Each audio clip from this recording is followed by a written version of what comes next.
Keep resisting, keep breathing, and there we go. Very good. Very good. So heavy.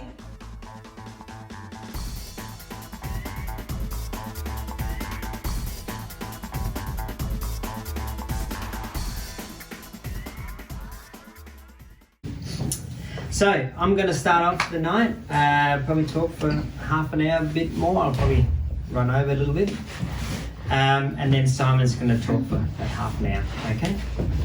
So my talk is about double your strength at any age, training 30 minutes per week. So how do you measure strength? Well, this is how. This is a bar with a weighted bar. Start at your knees and you lift it up until your legs are straight. Okay. Case study number 1. Mel. So Mel started training with me 24th of May this year. As you can see, I called it 30 minutes strength. So she's had 23 sessions of 30 minutes. On average, she comes to me every 8 or 9 days. And this is Mel doing the lift I just described. So when Mel came, the 24th of May, I got her lifting 40 kilos twice. That was sort of what she could lift. But she advanced pretty quick. Next time she's lifting 45. Next session, she's 47 and a half. So now we're just incrementally adding weight every time she comes in. And this is all her sessions. As you can see, she just kept adding a little bit every time. Up and up and up she went. And then just the day before, yesterday actually, now she's lifting 80 kilos. Wow. Okay, so Mel doubled her strength by that measure in 6.5 months. So I'm sorry, the advertisement says 6 months. It is actually 6.5, okay? But why does Mel want to retain her strength? Well, she wants to avoid, for one thing, dependent mobility, which looks like this. And she would rather have independent mobility, like these two. And you might recognize them, they're here tonight. These are my parents. And they just had their workout tonight too, by the way. So we say dependent versus independent. What is the difference? What makes the difference between needing a mobility scooter and being able to walk on your own 2 legs? Well, there's one difference, and it's called sarcopenia. Does anybody know what that is? I know Jimmy knows. Jimmy always answers my questions. I remember that. Sorry, Jimmy? Loss of muscle mass. Yes. So the loss of skeletal muscle mass and strength as a result of aging. So it's something that happens as we age. But there's another thing that can stop your mobility. It's called osteoporosis. What is that? Bone density. Yes. So if you look up in dictionary, it says a medical condition in which the bones become brittle and fragile from loss of tissue. So yes, as you said, Fuzzy, the bones become brittle. Now let's have a look at what we call your fat-free mass. Now your fat-free mass is a term used, and it includes your muscles, your bones, and all your organs. Okay, that's what you call your fat-free mass. And if we look at what we call an aging curve for your fat-free mass, it looks like this. What that means is that you can see for men, we sort of peak our fat-free mass early 20s, and then there's a slow decline from there with age. Women, you have a little bit on average. Remember, this is just an average across the population. You have a lower fat-free mass overall, but you hold on to it for a lot longer before you get that decline with age. Does that make sense to everybody? Yeah. And this is obviously considered normal, because this is, if you take a sample across the population, this is what that curve would look like. But let's have a look at what normal looks like at different stages of life. So this is a cross section of your thigh in a 21-year-old male. So you can see the muscle, the fat and the bone there. And as I said, he's a normal 21-year-old male, so we'll stick him on the curve right there, okay? Then let's take a 63-year-old normal male. You can see how now there's a fair bit of muscle loss, as we talked about with age, and there's more fat around the leg. So we'll stick him on the curve there. Now let's go a bit further and say at 74, normal. You can see how the muscle has shrunk even further, and most of that leg is actually fat now. And even the bone is very tiny. So this is the sarcopenia we're talking about. And we'll stick him on the curve there. Okay, so you get the idea. That's what happens across the population normally. But what is it to be normal today? What does that actually mean? Well, it means in this case that you're sedentary. So these are sedentary people. How does normal look to Sedentary you? means don't do anything, just sit. Doesn't look that great, does it? Something we want to avoid. So what we really want to do, if we can, is actually we want to push that curve up so we can hold on to that muscle mass for longer and bone mass. But is this possible? Well, let's find out. Let's again start with our 21-year-old sedentary male. Stick him on the curve. But then let's take a 40-year-old active male. And you can see the difference there. So here's someone who's been active, a lot more muscle, and he's actually got more muscle than the 21-year-old, so we'll stick him above the curve there.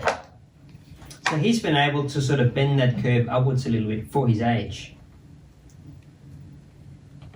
Then let's take a 70-year-old that's been active, and he's got just as much, if not more, muscle mass than our 40-year-old. So we can actually stick him on the curve and having that arrow go up a little bit. So it does look like it is possible. But if it's normal to be sedentary, what is it to be active these days? What's the opposite of normal? Abnormal. Who whispered that? Abnormal. So which would you rather be, normal or abnormal in this case? I'd say be a bit abnormal, don't be scared. Okay, so we go back to our 40 and 70-year-old active. They're actually triathletes, these pictures are from. So as you probably know, a triathlete is somebody that competes in swimming, cycling, long distance running. So that's one way to maintain your muscle tissue and bones. How many of you want to go and do triathlons tomorrow? No? Not interested? Okay. Yeah. Well, it seems like you can get away with 30 minutes once a week strength training. Let me explain. So if I go back about, well, I'm 46 now, so I'll go back 6 years. I was heavily into long distance running, and I was doing upwards of 150 kilometers a week sort of at my peak. So you can see it was pretty much running half a marathon a day. At the same time, I had a body composition test done in what you call a BODPOD. I was just under 66 kilos. My fat-free mass, as we just talked about, was just under 55 kilos. And I had about 11 kilos of fat on my body. And that made me come in at a body fat percentage of just under 17%. So that's what I was like at 40. Then I stopped running. And I started pretty much, I stopped from one day to the next, and I started training once a week, strength training for 30 minutes. So a fair bit of difference there in activity levels. 5.5 years later, well, May this year, I had another body composition test in the form of what you call a DEXA scan. And these were the results. So as you can see, I dropped weight, but I maintained my, what you call my fat-free mass, or what's also referred to as your lean mass. And I'd lost a bit of body fat. So I'd lost fat, gained a bit of muscle with less exercise. As I said, my formal exercise was pretty much training 30 minutes once a week. And there's sort of the results you want. If you want to train your body composition, you want to either maintain or grow your muscle and lose your fat. That's sort of the ideal scenario, and that's what happened to me. It says age 40 there, it's meant to say 45, sorry about that. So maintaining fat-free mass and losing body fat is about the type of exercise and not so much the amount. As you can see, I went from 15 hours running to 30 minutes strength training. So 30 minutes once a week is about all you need. So if we go back to Mel here, who started with me, 23 sessions, and she doubled her strength in 6.5 months during that lift. But we do a little bit more than that. We also, if you walk through my gym, there's another 4 exercises we do to make sure we train the entire musculature of the body. And here's Mel performing just 3 of those. I'm just going to show you a short little 1.5 minute video of what this type of strength training is like. Okay, so when you're ready, grab your lap like it and away we go.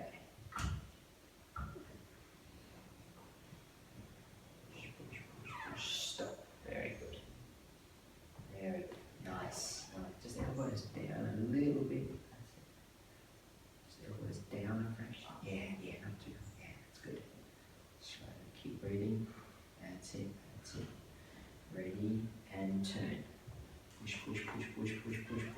Push. Stop. Very good. That's it. Keep breathing like that. Good. Very good.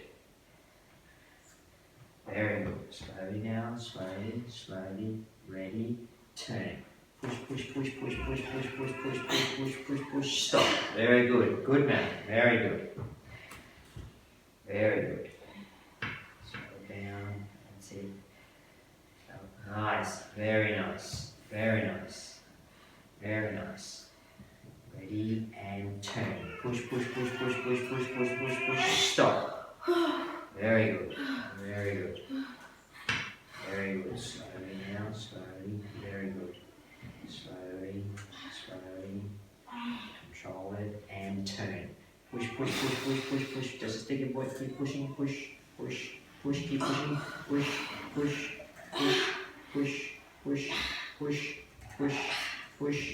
Stop. Slowly. Ready and turn. Push. Keep pushing. Just keep pushing. Keep breathing. Very good. That's it. Keep pushing. Keep breathing. Very good. Keep pushing. Keep resisting. Keep resisting hard as you can. Keep resisting. Keep breathing, and that way. Very good. Very nice. That was heavy. Very nice. Sounded a bit like I was a midwife, didn't it? So that's about what we do on those 4 exercises. So beside the lift that Mel doubled her strength in, there's 3 of them here. That was the chest press Mel just did there. And we do what we call 1 set to fatigue in about 2 minutes. Now, if you fatigue your muscles completely like that, that's all the stimulus you need to maintain your muscles or even grow muscles, okay? So it's about coming in and sort of giving it your all in that half hour. So you can probably work out, you're only really working hard for about 8 minutes in that half hour, okay? So, but it's a very effective way to maintain your strength. And this is why we can get it all, the lift and those 4 in 30 minutes, in and out, once a week. But when I talk to people about strength training, they say, but I don't want to bulk up.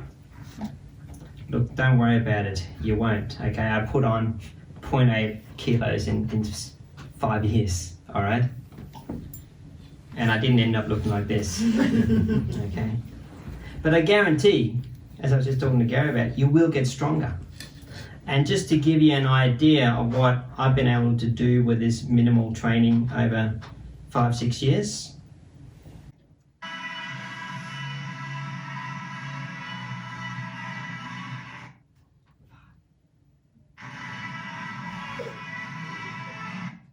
There's 190 kilos and I lifted that at a body weight of 63. So you might not grow that big, but you'll grow strong. And that, to me, that's what it's really all about. Now the good news about strength is that you will lose strength before you lose muscle mass. So before you start losing your, what we call your fat-free mass, your bone and your muscles, your strength will go. So if you maintain your strength, you'll preserve your muscle mass. Does that make sense? So if you're not a big fan of DEXA scans like I am, you can just look after your strength and you know you've got your muscle mass and bones intact. Okay? Okay, case study number 2. Rapid fat-free mass loss. So up until 2.5 months ago, I was working as a track work rider. Means I ride racehorses over here at Morganville 6 days a week. But as I said, late September 2019, I ended up with these hands. I broke both my hands, or both my thumbs. So I had 4 pins in my right hand, as you can see there. And I had my thumb broken here on my left hand. So what happened is that I went from being very active to sedentary. And I went from doing strength training to being sedentary. I couldn't really do anything with my hands. I couldn't pull, I couldn't push. Only thing I could do was walk up and down the beach. Okay? So to give you an idea what happened, I had a DEXA scan just last week. And if I compare that to the one I had in May this year, I lost about 2.2 kilos. But most of that would have happened in the last 10 weeks. Because up until that point, my weight was pretty much stable for the last 12 months at 63 kilos. So you could say that if you want to lose weight, it's good to be sedentary. Great way to lose weight, right? But the question really is, what type of weight did I lose? I lost 2.7 kilos of my fat-free mass, so my muscle, bones and organs. But you can see there, well, I only went down 2.2 kilos in weight. So how can I lose more than, what else happened? What do you think happened there? So that was bad weight loss. What did you say, Fuzzy? Added fat. I've actually put on a little bit of fat. So not only did I have bad weight loss, I had a fat gain. So weight loss is not always what it's made out to be, right? If you lose the worst weight, or if you lose muscle mass. Now, the cool thing about DEXA scan, it can actually, they give you this printout, and you can actually segment your body there. You can see your left and right arm. So if we take my left arm last week, that's the stats on it there. And if we then take that, my left arm last week, and compare that to my left arm in May, I lost about 91 grams, or 3% of my lean mass in this arm, okay? Now if we take my right arm, compare my right arm to my right arm in May, I lost 345 grams, or 11% of my lean mass. Wow. Now 345 grams, that's a fair steak, yeah? And I could even see I had got loose skin on this one, okay? So this is quite a well-controlled study, because the right arm, left arm, they had the same diet, I can vouch for that. They had the same amount of sleep, and they definitely have the same genes, okay? So what was the difference? It's a bit of a trick question if you didn't look at the Are you photograph. right-handed? One was more immobile than the other. One was more sedentary and one was more active. And if we look at the photo, you can see here how my right hand, I was completely plastered in, my wrist was immobilized. So I couldn't move my wrist and my right arm. Okay, I could basically move my fingers and bend my elbow. Whereas my left hand, I could still move my wrist. So that's the difference in being active and being sedentary. And that's just over 10 weeks. And I was actually only in the cast for 5 weeks. And then just the last 5 weeks, I've put the pins out. So it's a long, before you're back to, but I was really only immobilized completely for 5 weeks. So that's how quickly your fat-free mass will go, okay? So don't be sedentary. Don't spend too much time seated or inactive. Because this is real. Sarcopenia is real. You will lose that muscle mass if you do nothing. And so is osteoporosis. So make sure you book in for your free strength training session before you leave tonight, okay? Okay, let's just switch gears into diet for a moment. So, in October last year, I got asked to speak at Low Carb Down Under, which is an organisation that obviously is a proponent for low carb diet. And you can see me there. I was only one of a few speakers. You might know the top one, this guy, Peter Bruckner. He's actually used to be the Australian cricket team doctor, and he's written this book, A Fat Lot of Good, and that's me with him there. So as I just did a seminar in Victoria the other day, and they said, oh, so he spoke before you. Yeah, oh, so he was the warm-up act for you. I said, yeah, that's how it was. No, he was the main speaker, and I was right at the tail end after a doctor and a dietitian. Anyway, part of the reason I was speaking because they'd got wind that I was following a carnivorous diet, which then begs the question is, what is a carnivorous diet? Obviously got something to do with eating meat. So if we go back to June 2017, that was when I started tracking and measuring pretty pedantically everything I put in my mouth. And if you go into my photo album on my phone, that's why 99% of my photos are of food. Okay, so it's not that exciting actually. I take a lot of photos, but they're mainly food every day. And then what I do, I log that in an app called Chronometer. You can get that on your phone for free, and then you can see how much protein, carbs, fat you're eating, how many calories. So that's an example of a meal there. That's all the ingredients in that meal, and then that's the breakdown of calories, fat, carbs, and protein. Now what you can do on this app is that you can bring up a graph of pretty much whatever you want. So this is my fiber intake from June 17, pretty much till this day. And then you can get a graph of your protein, your fat, your weight, whatever you want pretty much, okay? If you've haven't got anything else to do, if you haven't got a life like me, then that's how you can spend your time. So you can see there at the start, I was sort of getting up to 50 grams of fiber per day. When it was down to 0, that's probably because I was fasting. But I was eating, the so-called recommended intake of fiber per day. And at that time, I was eating pretty much 2 meals a day. So my brunch would look something like this. I think that was some sardines, some eggs, tomato, capsicum, you get the picture, and then some apple and strawberries with cream for dessert. And then my dinner would be roasted chicken with roasted vegetables and another plate of cheese and nuts and fruit. So then we get up to November 17.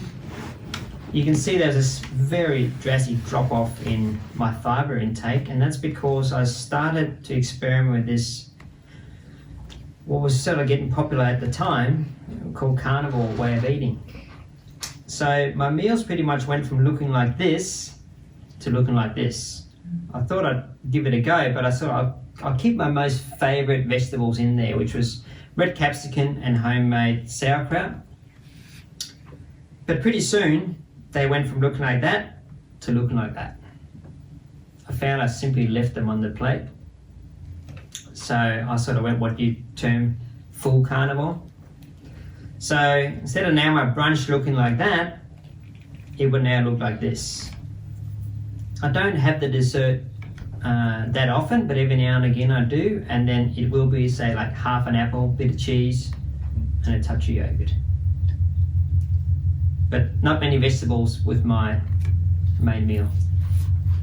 And dinner went from looking like that to looking like that. So I tend to eat a little bit of fruit around this time of year, especially when it's cherry season, and then I sort of gradually go off it again. So that's sort of how I, as you can see, I had this big drop in fibre, and I've pretty much been eating this way since then. Most of the time I just have the meat and eggs, and that works really well. So the question I got asked at that conference, the low carb, was, how do you go to the toilet with no fibre? Okay, everybody's dying to ask, but one lady actually stood up and she was dying to know, so all I could say, it's all good, it's not better. Okay, no problem at all. So, the data I actually presented at the conference was my caloric intake, or my daily average over 10 months. So you can see there was a period just before that conference. And I'd eaten an average for 10 months of just over 3,000 calories. And because I was eating a lot of meat and eggs, I was consuming just over 200 grams of protein per day. And I'm only around the 63 kilos, so that's probably about 3 or 4 times the recommended dose. My carbs were still very low, at about 40 grams per day, because I'd only have the fruit every now and again. And my fat intake was quite high. So you work out the percentages there, it was 64% fat, 29% protein, and 5% carbs. And I'd have a glass of wine every now and again, so 2% of that was alcohol. So then I posed the question, how did eating this daily affect my body composition over 10 months? Well, luckily enough, I did a DEXA scan at the start and the end. That's why I picked that period. So I had my DEXA scan, and this is my weight. I put on 400 grams, pretty much stayed the same weight. But my fat-free mass had gone up by just over a kilo. And I dropped a little bit of fat. Then I, of course, had some people question me and go, yeah, but you told us you're a track work rider and you're doing strength training. So I was quite active. That was why I didn't put on weight, supposedly. So, but I actually log all my activity as well. And according to the app, I was burning 2,746 calories, which is quite high. But remember, I was eating over 3,000. And despite overeating by 300 calories a day, I still managed to lose body fat. If we just go back to exercise just for a moment, where we said maintaining fat-free mass and losing body fat is about the type of exercise and not the amount, we can sort of say the same thing about diet. Obviously, staying lean is about the type of calories and not the amount. Does that make sense? Because I was overeating according to the norm, right? So, this sort of composition of diet, where you have this 64% fat, about 30% protein, and 5% carbs, is we'd sort of term that a high fat, moderate protein, and low carb diet.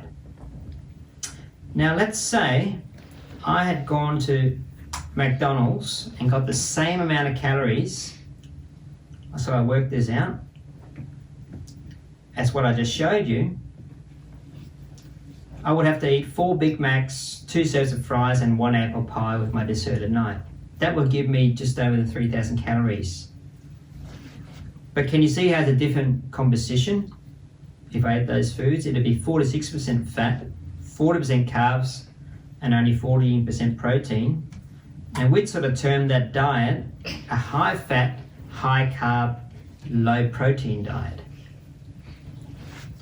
So, same calories, which we're sort of meant to believe it's just all about calories. But is there a difference? Right? Well, I'm going to hand over to Simon and let him tell you about that. Thank you very much.